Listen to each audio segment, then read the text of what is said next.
So in this section I'm gonna show you how to do a simple mini quest, I would say. You all know these little quests, these little challenges where you have to, let's say you have a big stone like around here, so we can start this. So let's just use the stone, and the goal is it to roll this stone up to this button. Okay, switch.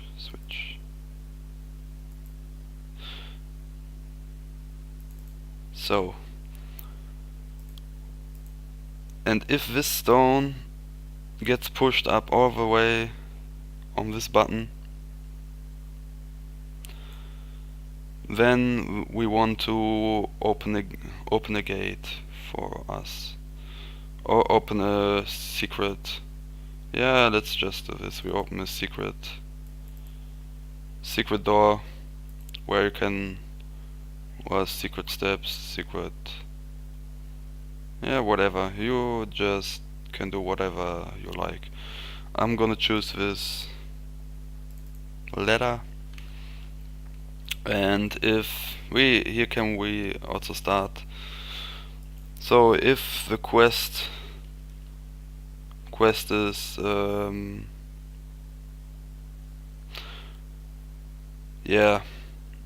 if a stone is on the button, this door should be shown, so we just call it hidden ladder. So, and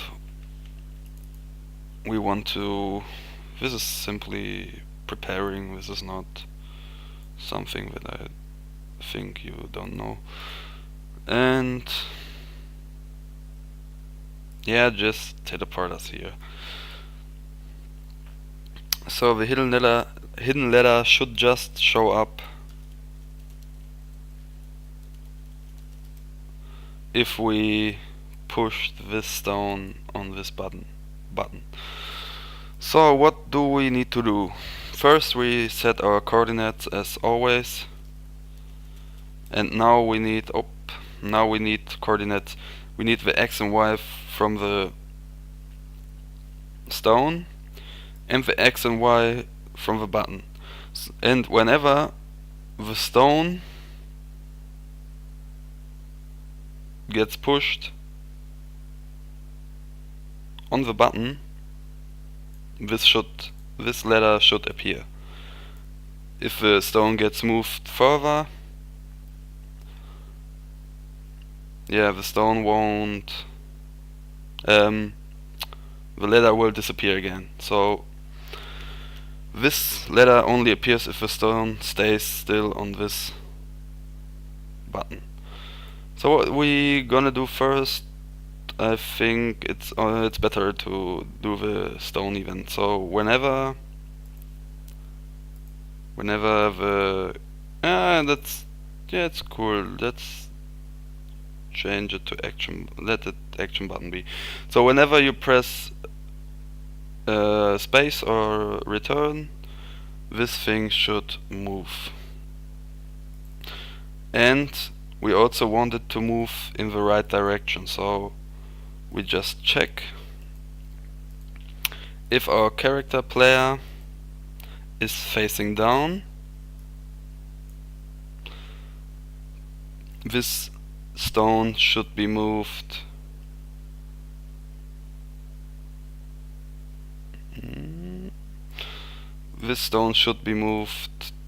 down. And this is simply because if you are facing down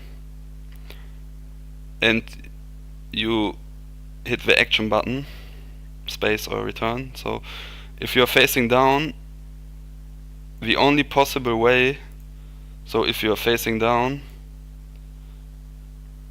the only possible way to access this stone by facing down is if you're on the top of it. You cannot be face down and hit enter and activate this stone. So if you are facing down, you can be 100% sure that you have to move the stone down. You just need to do this for the other direction. So if the player is facing left, you're gonna push the stone to the left, because it goes. Because you can't drag it, it will always go in the direction you look at. So it gets moved left. Now we do this for the other ones also. So if you are facing right, you move the stone to the right. And the last case is if a player is facing down, I guess. Up. If a player is facing up, you have to move the stone. The stone have to get moved up. So here we don't need another else branch because we only want those 4 things to happen. And yeah, so this should be working right now, I guess. Let's just test if the stone is doing what we want him to do. So we're gonna save and go ahead.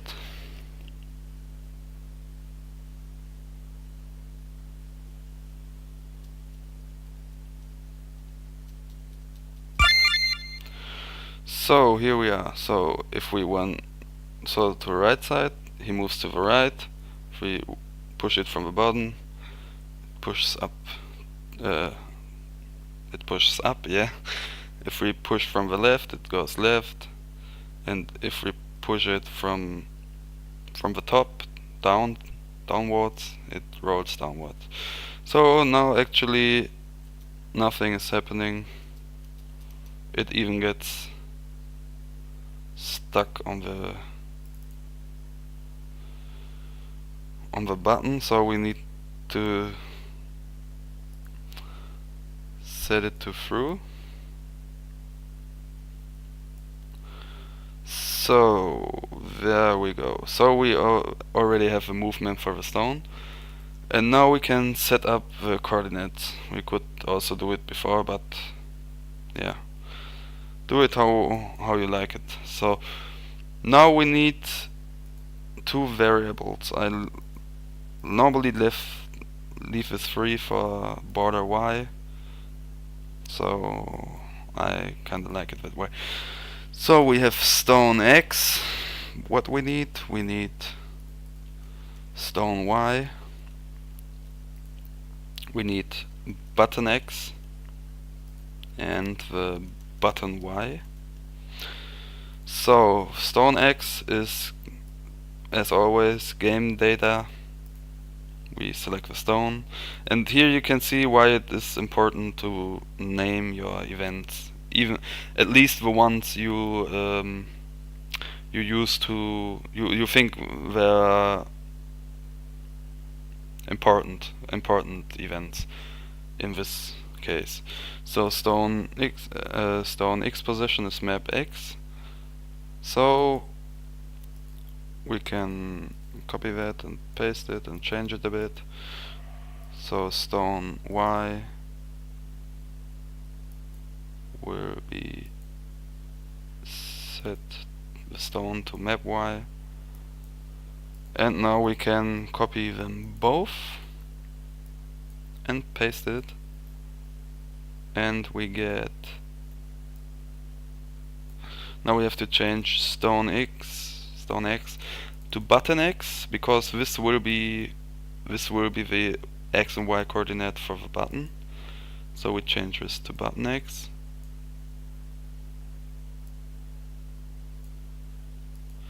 And here we can change button y and set it to button map y. Nice. Now we have the coordinates saved in variables. Change it to parallel process. Don't need the walking for that. Through always good on these, because if you run to the top corner you won't be blocked by an invisible tile. So this is okay. And now we check a conditional branch and check if the X and Y position, if stone X is the same as button X, then this happens. And we check another one.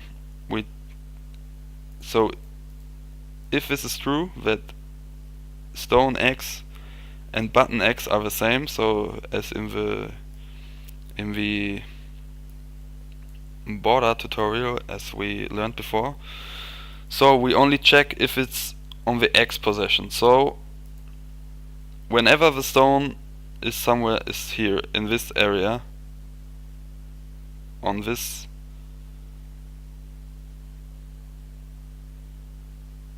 same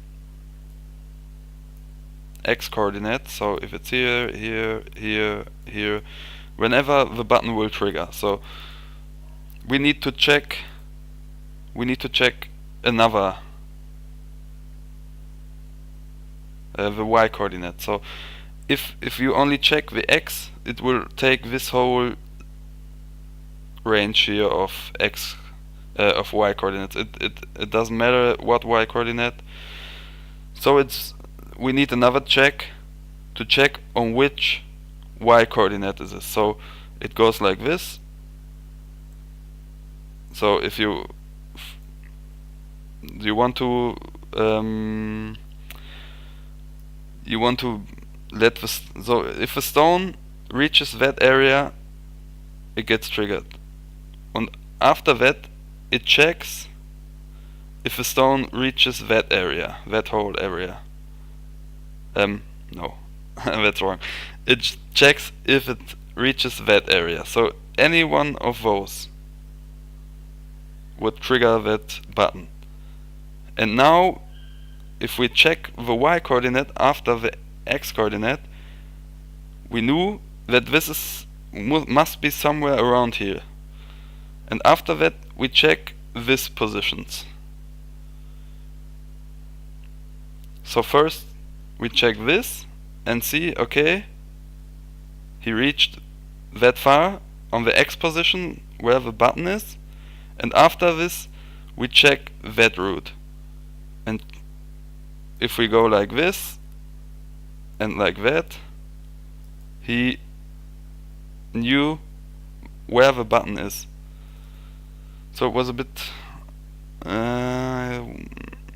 not that well explained maybe, but you will see what I mean. So if this simply means if stone X is equal to button X, so on this position, if the stone is on this position, it's okay.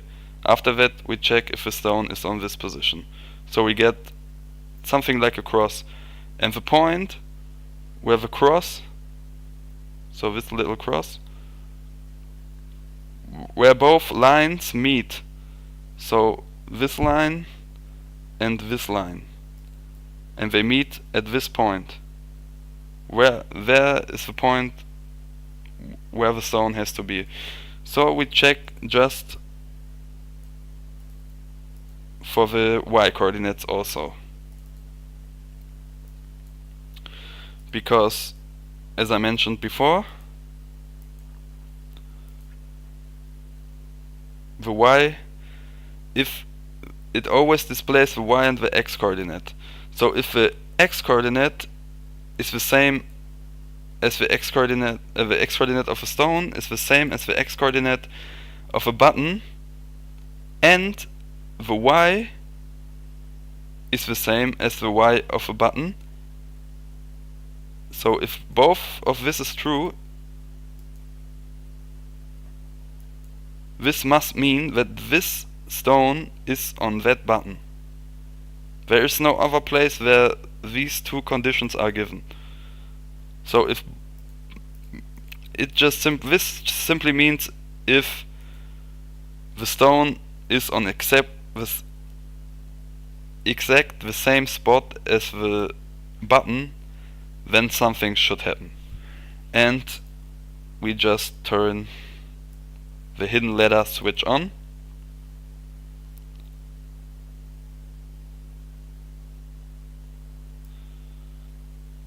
And let's see if this works. This should work. Let's see what happens. I don't know, did I change this to parallel process? Yes. Okay, alright. Here we go.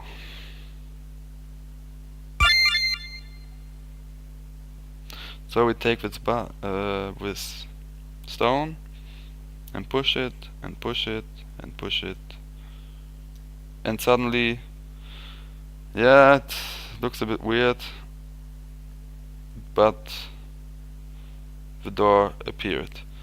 The problem is the door doesn't the ladder doesn't disappear if the stone is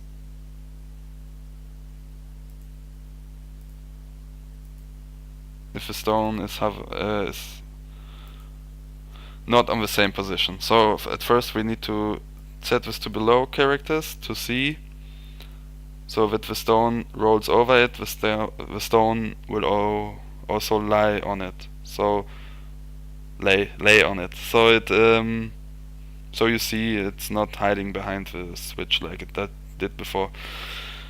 And now we need to check if this is not met. Create an else branch. So when this is not happening, the switch of the hidden ladder will just be turned off. So this just means whenever the stone is on the button, the ladder gets set to on. Whenever the stone is not on the X or Y position, the hidden ladder gets set off. Let's see how this works.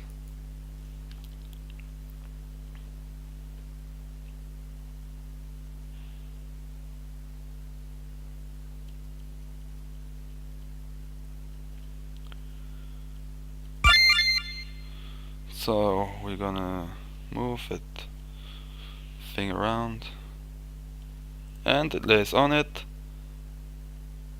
The ladder is there, and if I throw it too far, the ladder is gone again. So it's there, it's gone, it's there. We can access it, I guess. Oh no, oh yeah, action button. Okay, so if we move it back, you would see no ladder. We can also, to make it a bit more efficient, this hidden ladder off, it gets set off all the time. So whenever the stone is not on this button, this switch was turned off the whole day, all day long. To prevent this, we could just simply do a conditional branch and ask if hidden ladder is off.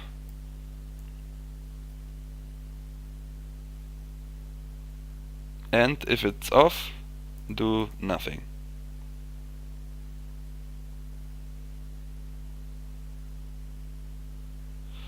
But that makes no sense at the moment.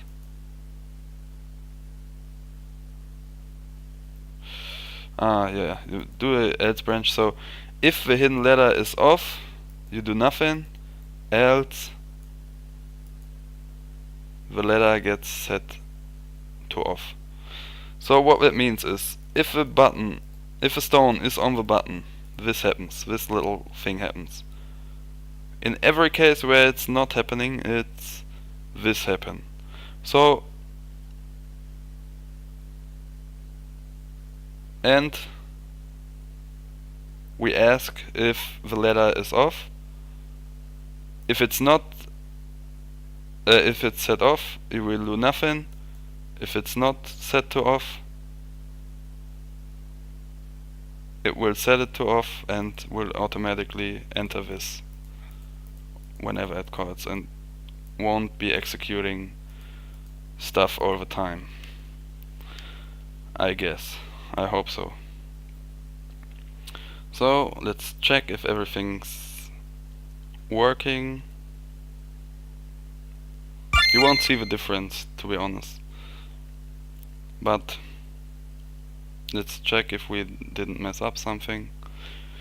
Yeah, cool, it works. You go ahead. No, you turn it off. And everything works fine.